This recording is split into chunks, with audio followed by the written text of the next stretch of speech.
মিশ্রণের একটা প্রবলেম দেখো, একটা পাত্রে 20 লিটার দুধ আছে, পাত্রটি থেকে 5 লিটার দুধ তুলে সমপরিমাণ যদি জল মিশ্রিত করা হয় এবং ওই প্রসেসটা যদি আরেকবার রিপিট করা হয়, তাহলে তারপরে কত লিটার দুধ থাকবে।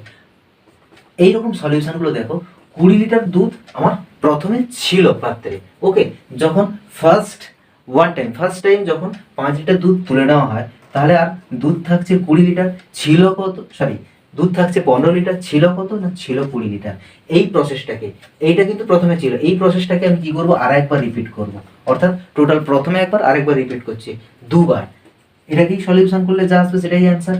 15 গুণিত 15 বাই 20 গুণিত 20, তাহলে 20 20 কেটে যাবে, 5 3 15, 5 4 20, 15 3 45 বাই 4, তাহলে 4 1 4, 4 1 4, 4 2 8, 4 5 20। তাহলে পাত্রে কতটা দুধ পড়ে থাকবে না, 11.25 লিটার হচ্ছে, অর্থাৎ 11.25 লিটার